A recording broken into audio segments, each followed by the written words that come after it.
They say in order to beat a man, you have to beat the man. But of course, I am the most charismatic man. Beat that, Dwayne and Rock Johnson.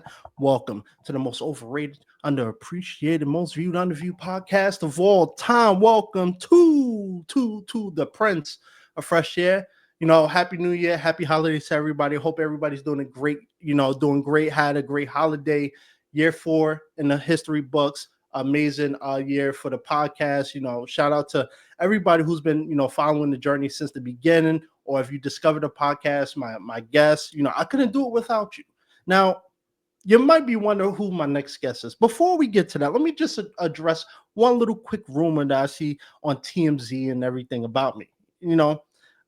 People often confuse me with Jason Momoa. Spoiler alert, I am not him. I am Percy, the most charismatic man. So yes, I should have been casted as Lobo, James Gunn. If you hear this, just call me. I'm just an average man trying to make a name for himself, all right? But anyway, enough about me. Welcome to 2025. We're going to start off with a banger. And this guest, my next guest, he doesn't need an introduction, but as we all know on this podcast, we don't do anything average. This is the most charismatic experience, Joe Rogan. Holla at that. Anyway, my next guest, who is he? He's no stranger to publicity. He's no stranger to this type of format. He is making his name in the entertainment industry. He has made a name for himself in the entertainment industry. Over 30 years of experience in this industry. Let me give a rundown because he's a busy man. So he is a 2-time award-winning publicist. That's right, 2-time award-winning. He's a best-selling author of the book Guided Transformation Poems and Quotes and Inspiration. He's a journalist, media personality. There's a lot more we're going to cover, but I do want to give a shout out to him because he is going to be playing Congressman Walker in a new movie coming out called And Then You Die, being filmed by the amazing, talented Troy Skinner, and it stars, Super Bowl champ and former NFL Baltimore Ravens running back Jaamal Lewis, and you might recognize one of the actors in this movie as well. I had him on not too long ago, Alan Klingbeil. So, without further ado, please help me introduce Stephen Cuoco to the podcast. If I had my laugh track, or not laugh track maybe, and also the clapping, I would play that right now for you. I appreciate it. I'm trying here. It's doing great. Yeah, so Stephen, we had a good conversation before this we started recording. But how was the holidays? How was the New Year's? And how was 2024 for you before we get into the meat and potatoes of everything? 2024, great question, Percy, was the last reflection for everything. People, connections. I have no complaints about it. I really don't. I spent Christmas by myself. New Year's I do every year. I have for probably about since 20 years, so I enjoy it. I don't get into all the hype of the holidays anymore. Been there, done that. Why am I going to stress about, saying, hey, I'm going to show up. Here I am. You forgot about me for 364 days out of the year, if not more than that. So, here's a gift, by the way, for forgetting about me. No. Style. I'm going to stay home and remember myself and be kind to myself and stay off the streets.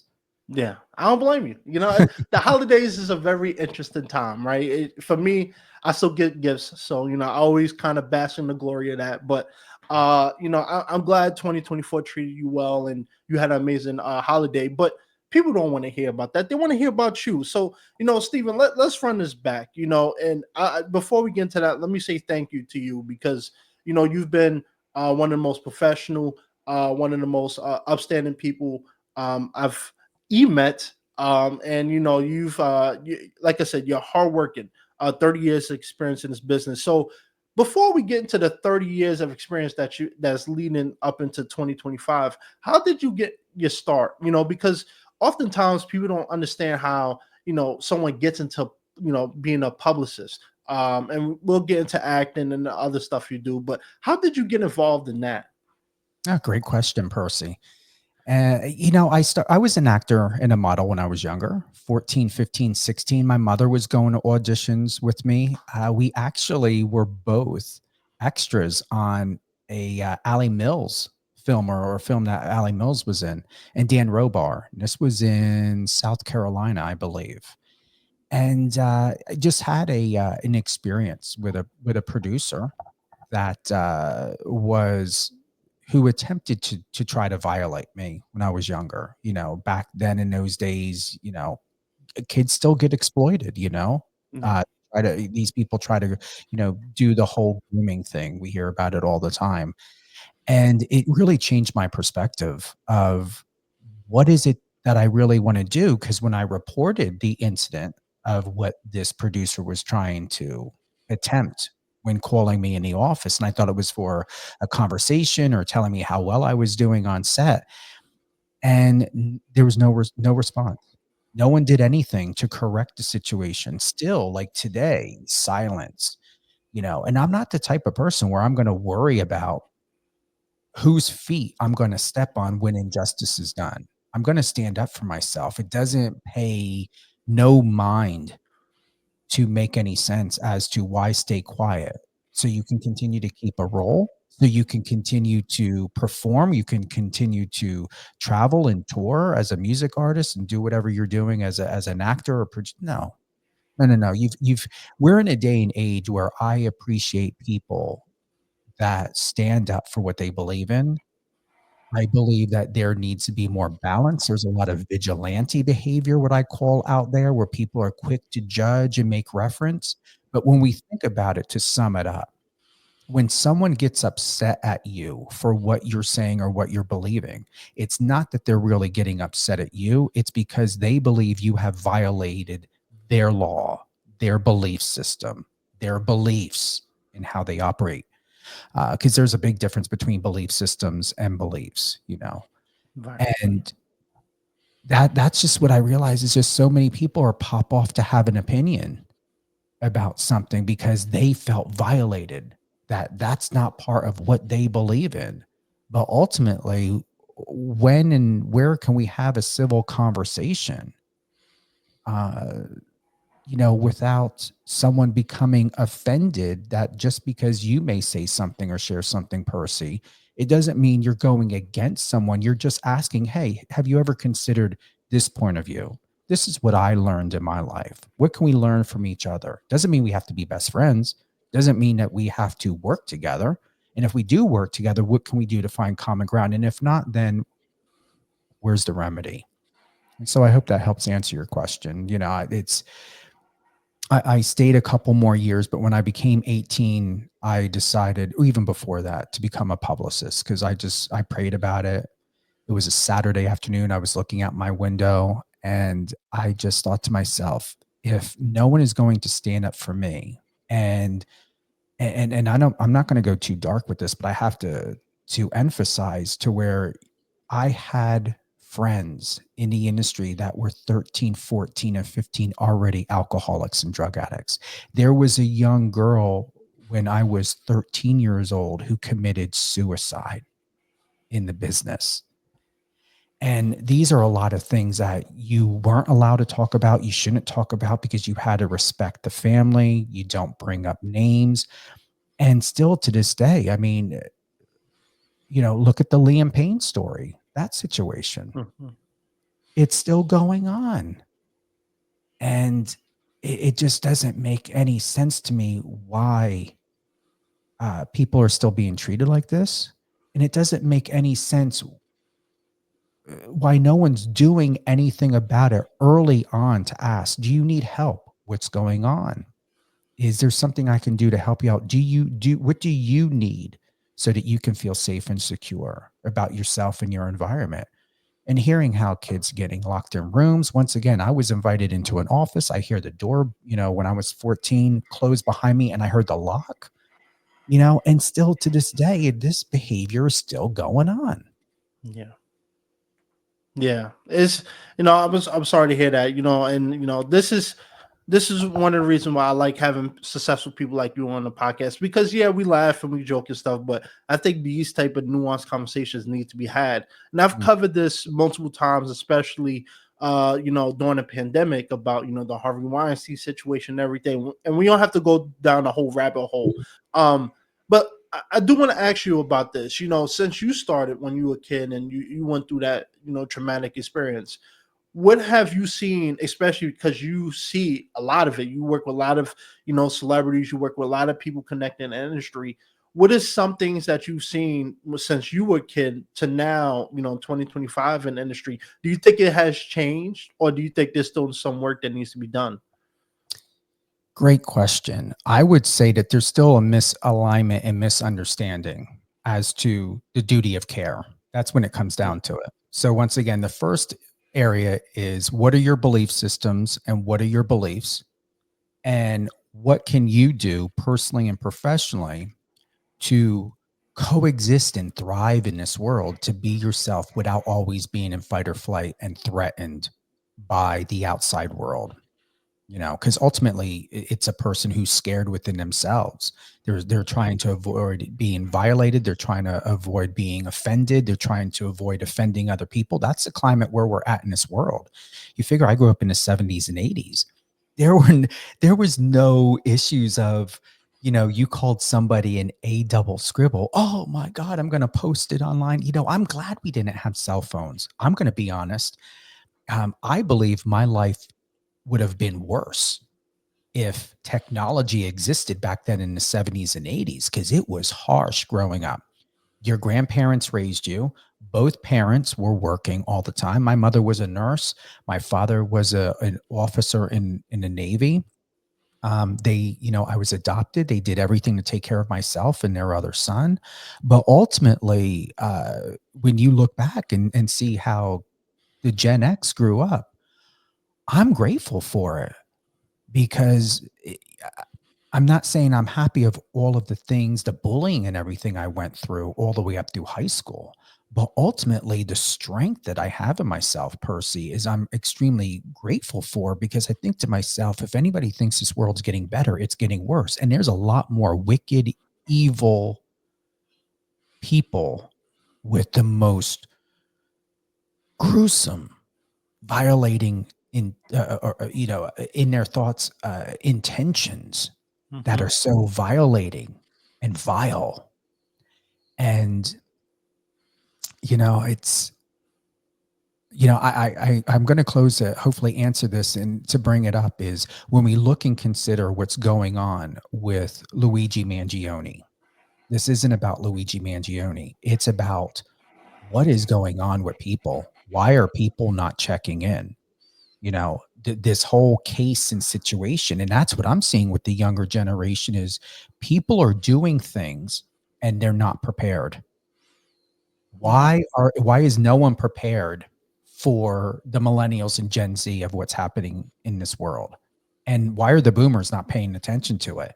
And then I think to myself, I've had conversations with friends. I'm like, does anybody not realize that Gen X, my generation, still exists here? Why isn't anybody asking us our thoughts? Why isn't anybody asking us to step in? It's like the boomers and the younger generation are still fighting over each other. And I can't turn on or go on any social media to really see any camaraderie. It's like, say someone takes this interview and then they want to post on TikTok how they're going to one up on Percy, the Prince of Fresh Air Brown. And you know what I'm saying? Let's try to find a way to be different or unique, not try to find a way to steal an identity to make it your own. Does that help? Yes. Yeah, that's beautifully said. Yeah. Yeah. I completely agree with you. Yeah. I'm in a place, Percy, to where I am done keeping my mouth shut. I've been doing PR and what I've been doing for over 30 years. I've been politically correct. I've played the game, and, I stand up for what I believe in, and I will always stand up and make sure that no one is violated and hurt in front of me.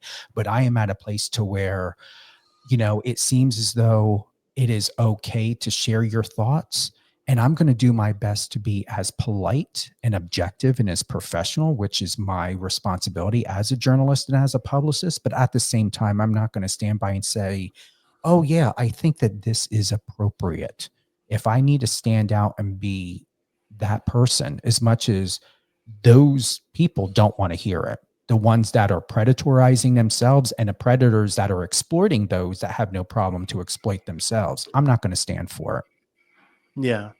It's a very, like I said, nuanced conversation, because I'll tell you this. I remember, I worked with this YouTube channel, Jubilee. I did a couple of episodes with them, and I tell you, and this goes into something you talked about the content. It's like, when you go viral, right, I had a lot of things. Even to this day, I have people, oh, I saw you on TikTok, even though the video is like 2 years old, and people see certain things, and it blows up. 5 million, 10 million, 15 million views.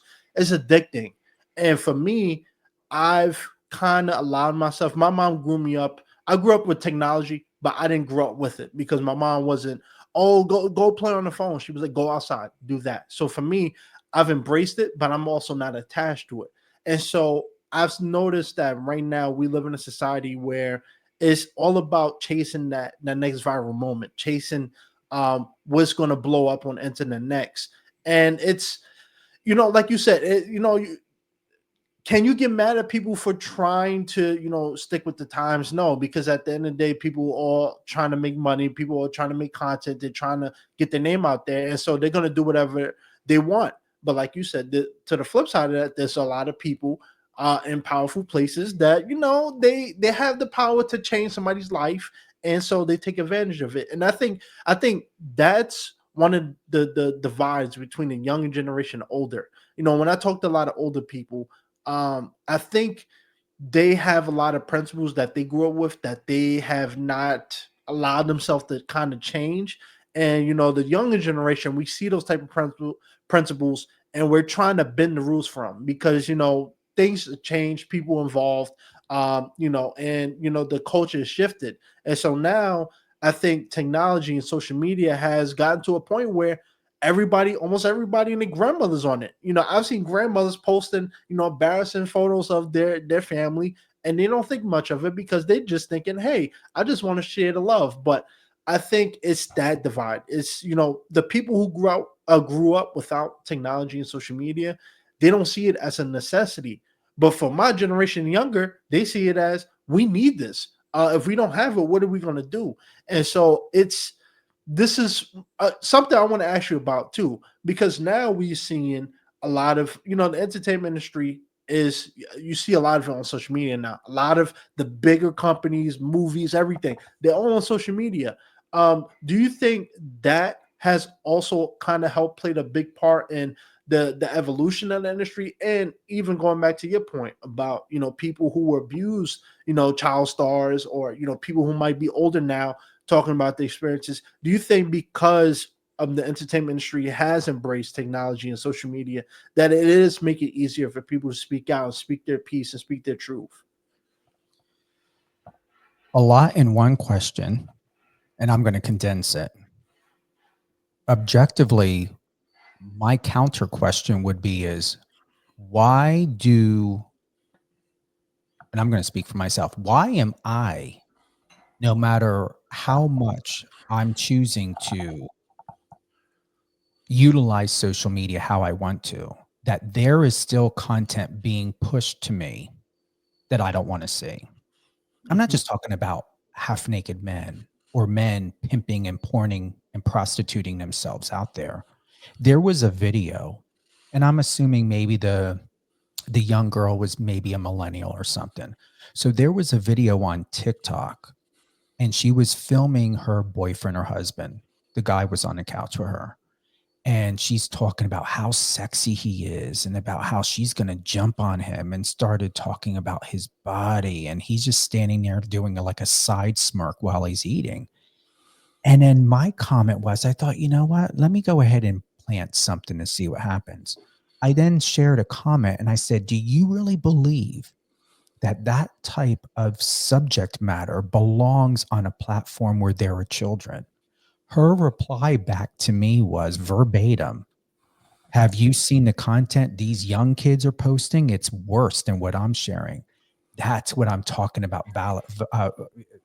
The validating their violation of their truth and law is, here is someone who is filming someone that she's in a relationship or a marriage with, talking about sex, innuendos, his genitalia, his body, and how she wants to eat him up. Why do I want to see it? I don't have anything in my settings that says I want to see it. And then still, We all know some of these kids are lying. They're not all Mm-hmm. 18 online.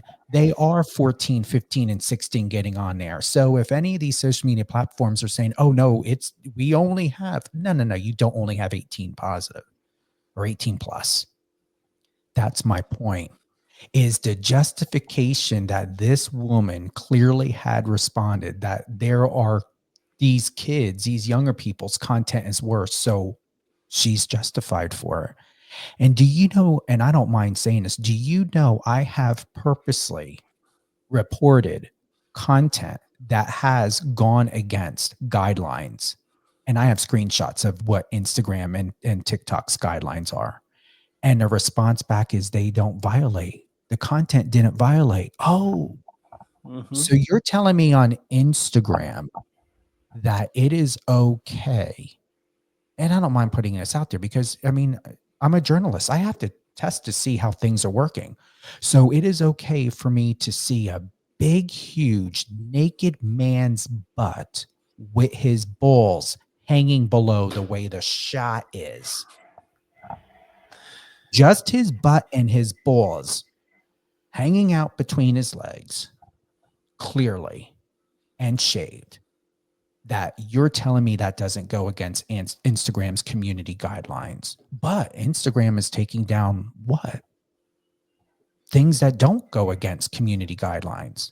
Let's say if you decided you want to say, oh, it's unfortunate that Luigi,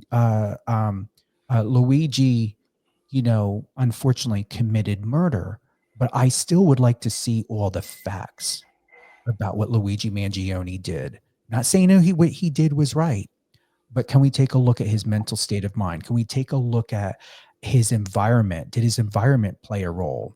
Yes, it's been reported that his family, his mother put out a missing persons report. He distanced himself and was not contacting anyone. And this isn't, I'm not trying to make something about Luigi Mangione, but it's just a current case to make a point.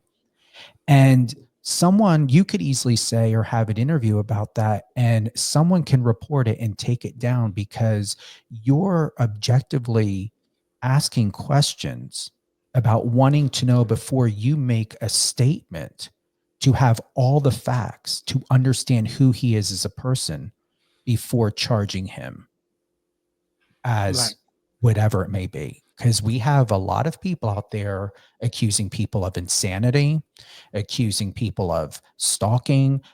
We have people in a gym now with trends purposely setting up their cameras. We have women purposely recording, trying to see what men or old men, more specifically, are sexually, violating their rights.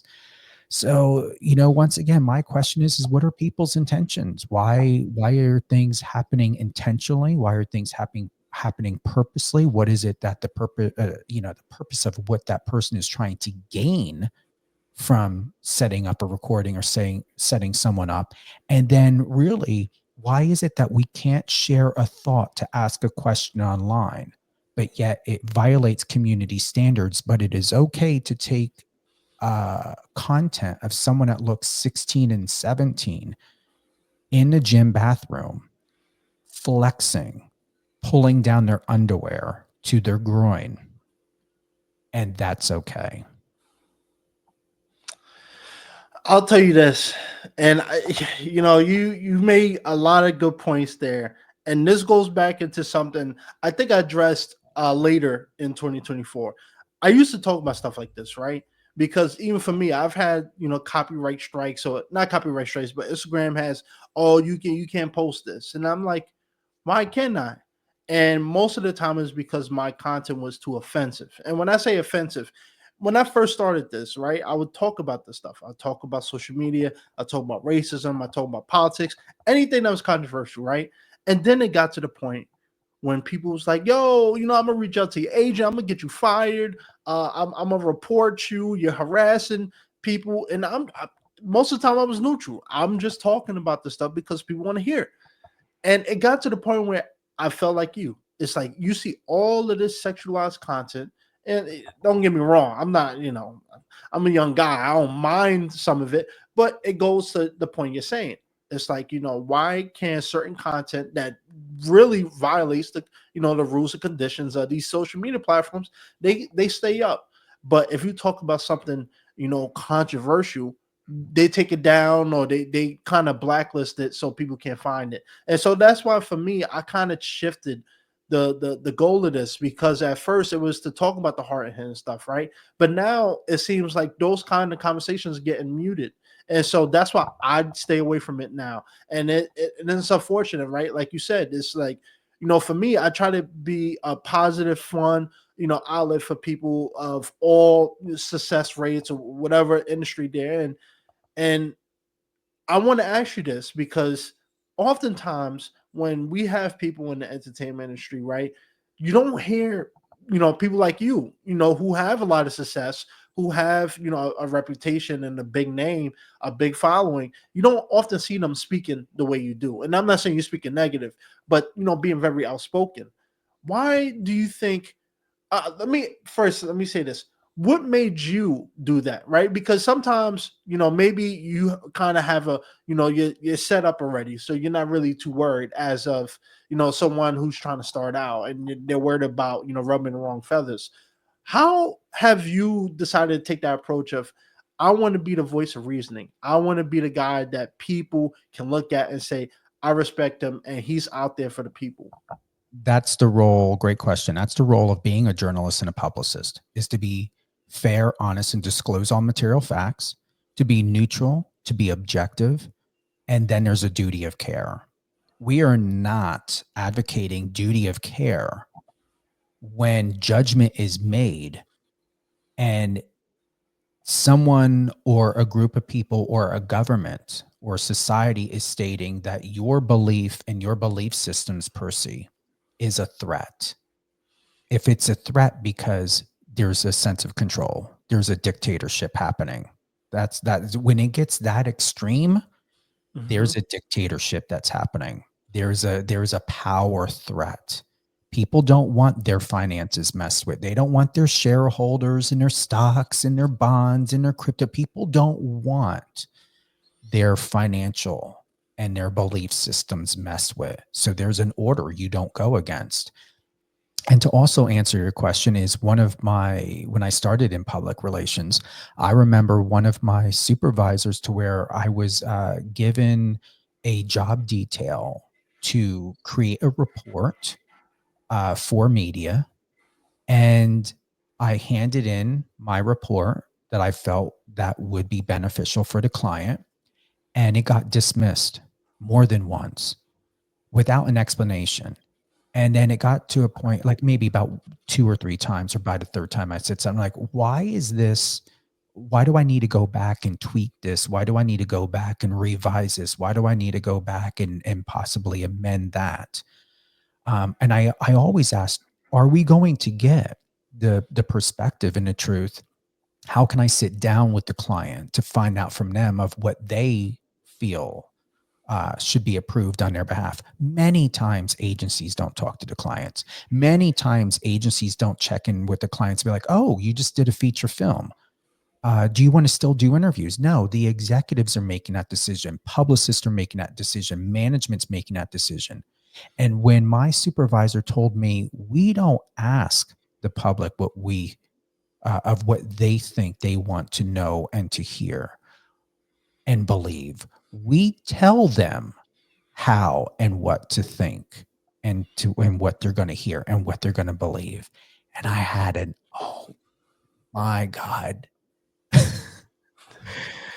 After going to college, after paying off my college debt and any loans, because I told my parents who adopted me, you did enough for me, I'm going to take care of myself. I told that to my parents when I was 14. I thought, oh my God, what am I going to do now? And I'm going to be honest, I was scared. I didn't know what other career. I thought, all right, acting is out. I'm not going to rush to go to tech school or something to learn about film producing and directing. I'm like, okay, so I'm educated. What am I going to do? And it wasn't wanting to work at a regular job, those weren't my goals. Not that I had a problem with it. I mean, when I first started working, I started working at Rite Aid when I was 14 because I wanted to so desperately learn what independence was like and to make my own money. I wanted to break certain generational curses, not only from my biological side of my family, but also my family who adopted me. There were just certain belief systems I just did not want part of my being and my theme. And so, I can neither confirm or deny if I took a break once that happened. I know that I went through at least 5 different public relation positions. And something clicked that I remember my biological grandfather told me when I was younger. Learn everything that you're passionate about and become someone very hard to compete against.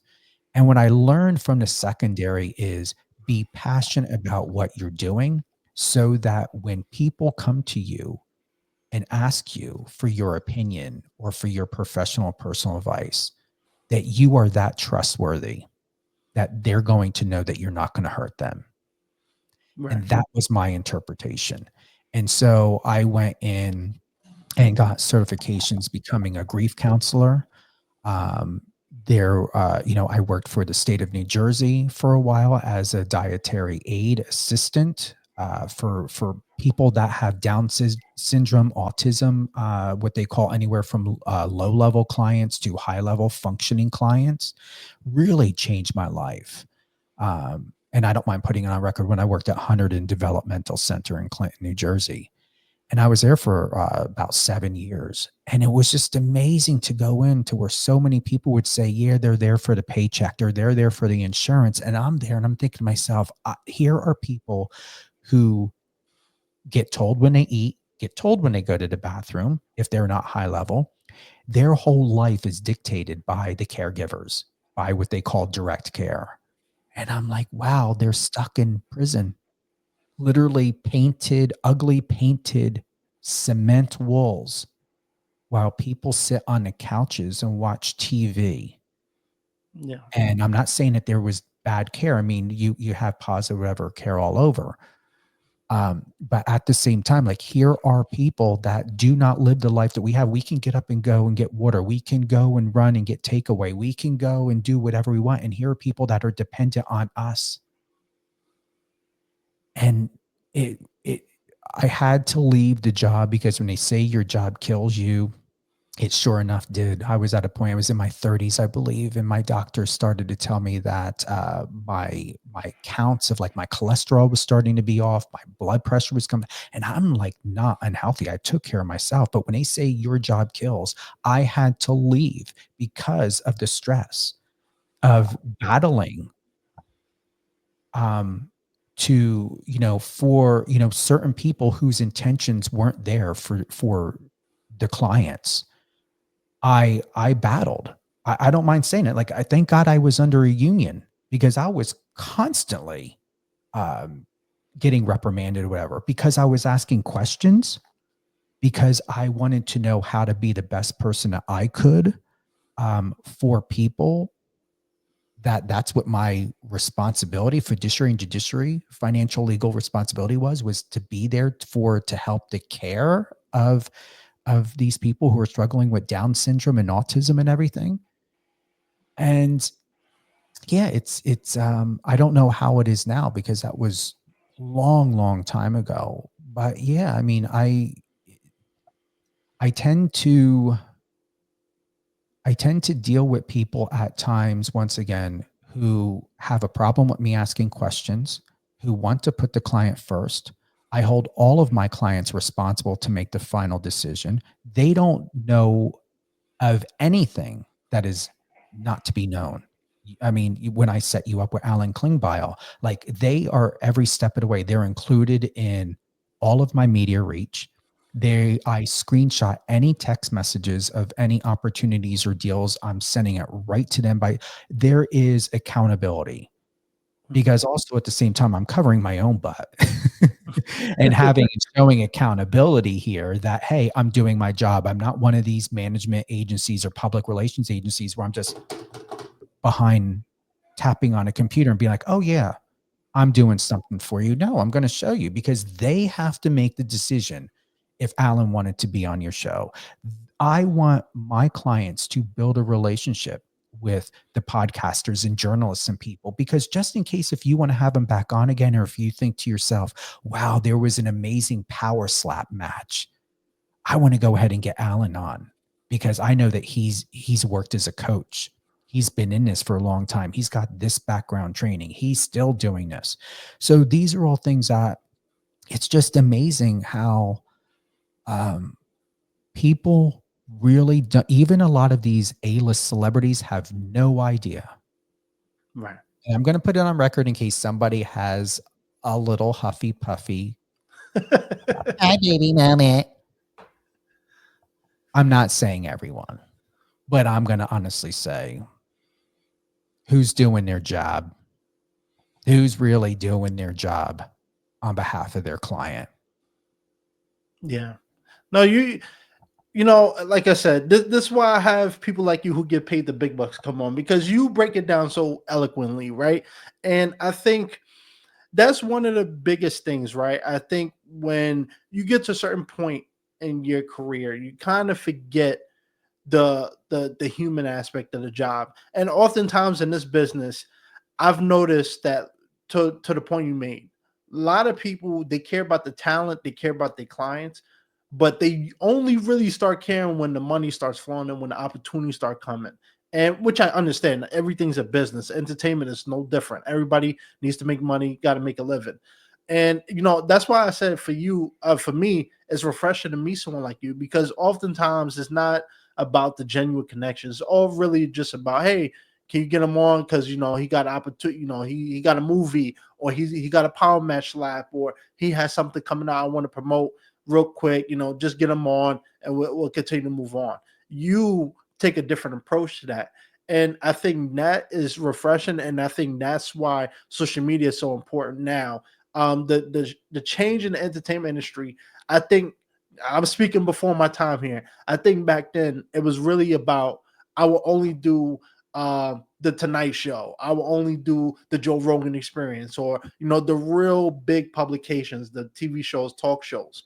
Now you're seeing people, you're seeing famous actors having podcasts. You see them doing podcasts. You see them on programs and platforms, you know, 10, 15 years ago, they would never do.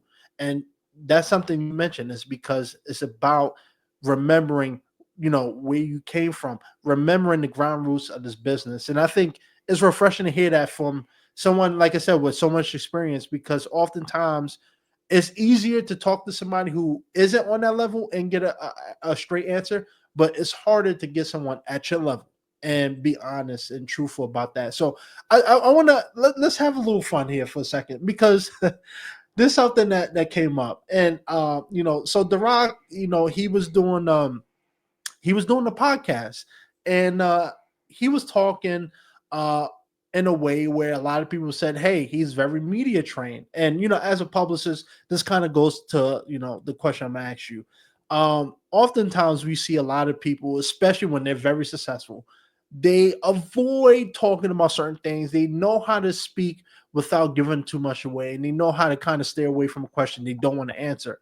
For you, can you explain, because this, you know, goes into the question, what is a publicist for people who don't know? And is that like The Rock? Is that something that you kind of have to show your clients, especially, you know, ones that are, who have a name in the industry, how to kind of be media trained, if you will? Yeah, I'm going to honestly say, and I like this, and it goes back to where I was actually going to bounce off to what you were sharing before. It's all about transparency. You know, when growing up, when I did,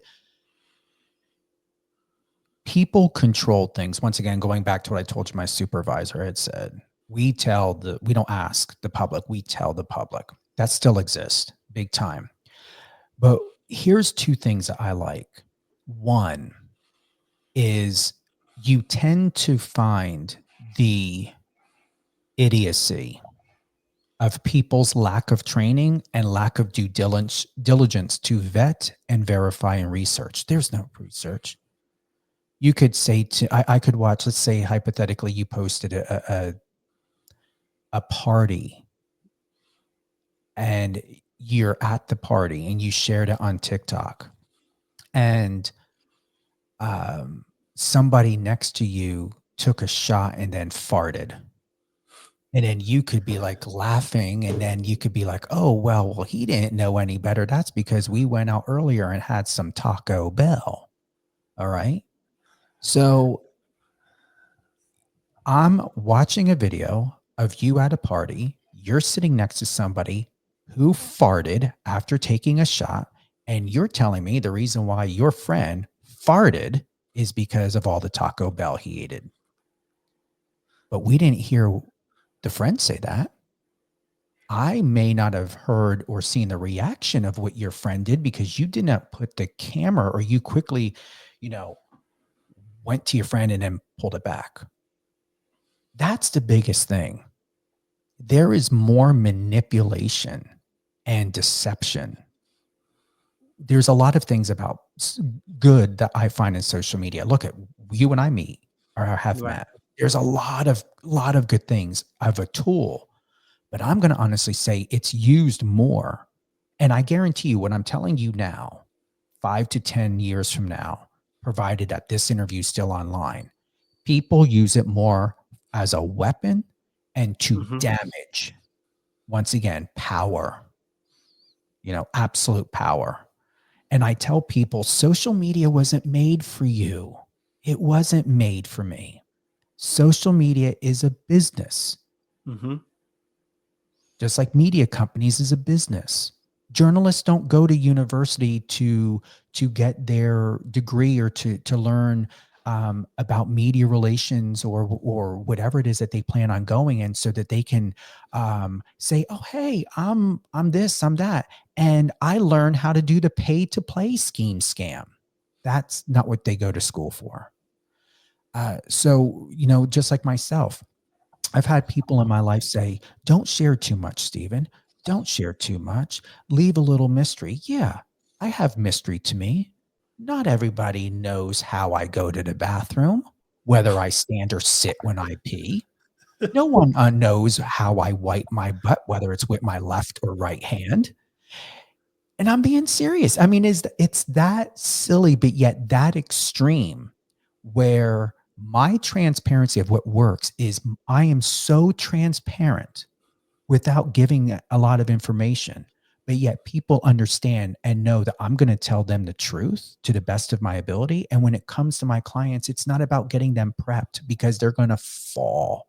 One way or another, they're going to fall, because it's not up to, let's say, Hugh Jackman or Matthew McConaughey or Jennifer Lopez or anyone else coming to the table. They know themselves well enough. They worked on a project. They know what they want to say and what they don't want to say. The question is of where we are at with the climate with media companies, not journalists, media companies. I'm not saying all journalists, because I don't know every journalist or podcaster in the world, but the question is what's the intention of the interview? And it is absolutely clear, or should be very clear in the beginning, the transparency of the purpose. What is the duty of care to that interview? Is it about the film? Is it about the project? Is it about, like when you interviewed Jake Jensen, you went through every perfect detail of his highlights of being a college professor, but then he was a model. How did he transition from being a pro tennis player into being a college professor, working as a sports psychologist, and now he's working on a film that Zendaya worked on. Right. And then he was part of a Fiat commercial. So that's the thing. One way or another, I don't believe we're going to completely do away in this business, any business, tech or otherwise. I don't believe that it's going to be done away with offering true transparency. There's going to be a sense of control. But ultimately, in that, at least for myself, anyone who wants to research me, if anybody wants to find out that I used to work at Hunterdon Developmental Center, if anybody wants to find out that I went to college and I'm still a licensed dental radiologist and I had worked as a dental assistant and I'm an international best-selling author, it is out there. Because even if we want to keep it a secret, You can't keep a lot of things secret. Our phone numbers are getting leaked. Our addresses and emails are getting leaked. People are trying, and certain tech companies are pulling data from all over the place, whether we publish it or somebody else publishes it or not, and it's put out there. It's no different than if someone says, "Oh, they did bankruptcy." You can't Right. keep that a secret. It's public. If someone gets arrested, it's public. If someone gets, we look at, the what is it now? The Baldoni and what's her face now? The double lawsuit. What is Justin Baldoni is suing what New York Times now because of that whole thing with actress Blake Lively and Blake Oh, Lively yeah. suing him. Hmm. It's like the question is does the public deserve to know this? And should the public know it? And that's the difference. If it's going to help the public to better understand who they're investing in, what they are idolizing, music, company, whatever it is, there does need to be some sort of transparency. But ultimately, even in that transparency, in today's age, people are not doing their due diligence to research. They're Hmm. quick to make judgment. I believe that the whole situation with Justin Baldoni and Blake Lively was done in haste. I think there should have been more care if it could have been put into to better understand the situation, because now the public is making their own opinions about both actors. Hmm. Now the public is making an opinion about who they are as people. That's going to ultimately affect them financially. It's going to affect them personally. And when I think about the duty of care, who is going to potentially be harmed? And that's the thing that I enjoy and I want most people to know is I'm going to be transparent. I'm going to be honest. I do have NDAs. I'm under an NDA. As you know, I'm going to be in a film this year, as you said earlier, and then you die. When we were talking about a little bit, there are certain things I have to follow the law and duty of care of privacy. Being a publicist is no different than being an attorney. To say, oh, here's my manager, that's a way of saying, here's my car salesman. To say, here's my publicist, that's a way of saying, here's my attorney. There's a difference. It doesn't mean anyone who is a manager that there's something discrediting about that. But a manager's role, as far as in my education and understanding for over 30 years, is to procure the jobs, get your clients booked and paid. I tend to do both. I don't like to act as management, but I tend to do both because certain people don't meet up to certain standards, because management should not be doing PR roles. Attorneys should not be doing or playing a publicist role. There are a lot of details and things that we have to look in to strategize, not only to inform the public properly so that they can devise their own opinion and whatever sense of truth and legitimacy they feel about certain cases and people and projects and films and all other. Um, but also at the same time, um, it goes back to the whole New Year's Eve when Diplo shared that when Andy Cohen brought up about him having had been on LSD before, and then Diplo admitted publicly on live TV that he was currently on LSD. And he did it on a helicopter when he was flying in.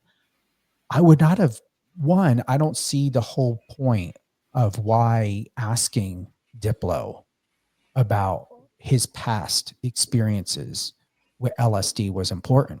But also at the same time, I think that was a PR media disaster. I'm not saying that Diplo is going to lose. I would be surprised because I think he's talented. I can neither confirm or deny what's going to happen to his reputation now, because most people that are in office, most people that are leaders, most people that are in government, most people that are running these multi-billion-dollar agencies, studios, they're not sitting behind the scenes. Oh, we're so glad you did that, Diplo. Thought that was so funny. The white guy who's a multi-billionaire running some major studio, whatever it is, they're not sitting back laughing. There's a level of care, of identity that has to be met. And those that are wearing suits, those that are wearing polo shirts, those that are living in multi-million-dollar homes and driving Bentleys are not going to be happy about someone or even a client admitting about talking about drugs. So, you know, I'm done a long time ago. Done. It is me asking questions, to close by saying, for myself to ask questions and to share my thoughts objectively as a publicist and a journalist. I am done worrying about other people going against me, as I had for years, decades of worrying about someone being offended or threatening me or anything else because I shared something openly. Because I can go online right now and pull many potential lawsuit problems Hmm.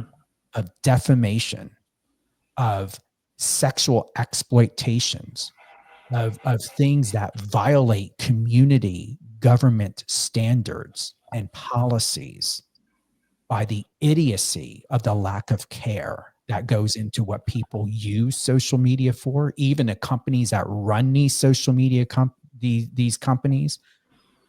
I'm not here for that. I'm not here to call out anybody. But if it is being pushed in front of me, if I'm being subjected to being programmed, or to see all of this constant, nonstop, all the time, that is a concern. That is a concern when there is content constantly being regurgitated. That is a program. And you need to be people need to be very careful. They don't understand that it is not about claiming social media is the devil. It's not. Someone made a very, very strong remark even about Elon Musk, a professional UFC fighter, made a strong remark about Elon Musk being the Antichrist. And I know you're talking about. I'm like, wow, that is courageous. That is courageous. But I really am wondering, after 50 years, are we in this world right now where people should not care about being arrested, being sued, or anything else, to just go ahead and speak what you believe is truth and just lay it down? And that's where myself as a publicist and journalist come in. And I'm like, wait, we have to look at all the facts, because it's not just about you and what your thoughts are.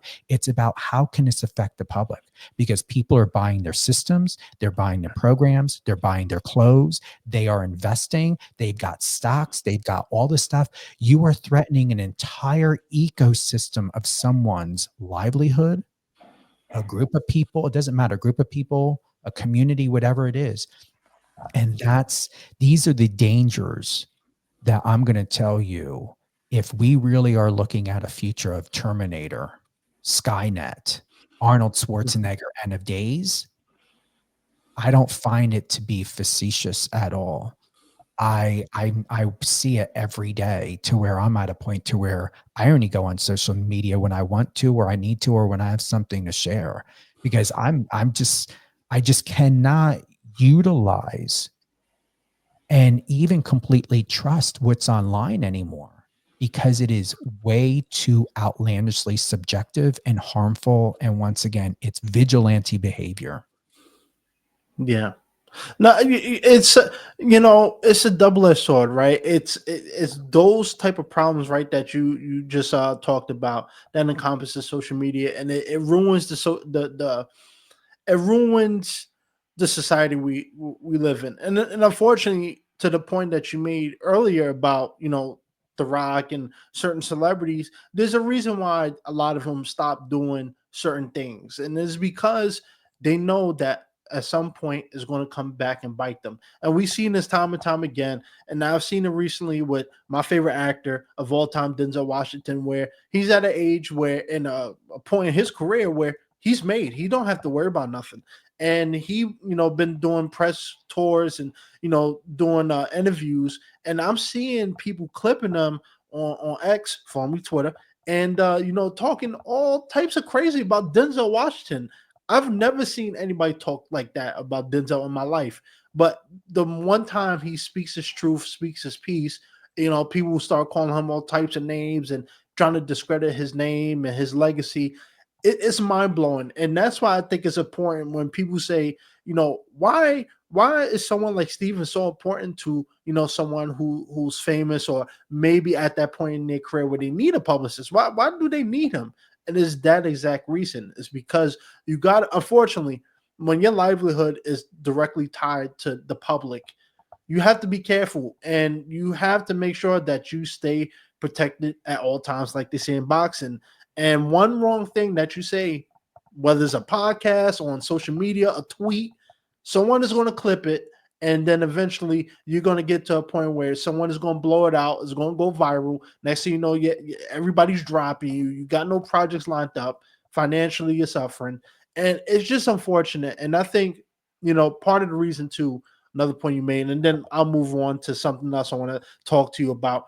I think, like you said, transparency isn't there. And I think for me, that's why I take great pride in what I do, right? Because I don't view myself as a journalist. I don't view myself as someone like you, who do their due diligence to make sure people are protected. But I just do that naturally. And that's why people have fun on here, because I don't have an agenda. I'm not looking for a viral moment to clip and, get you in trouble.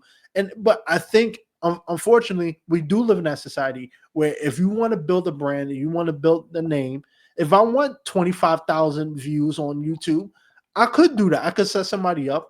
But it ruins not only that potential friendship, whatever we can build, but it turns other people off. I won't be able to get Jason Momoa, who stole my role. I won't be able to get him on, right? So it's unfortunate, but I do think, and I wanted to ask you about that, because people have this misconception that The Rock and all these successful people, they think they're better than everybody else, but when you have that type of fame and celebrity status and money involved, you have to be careful, unfortunately.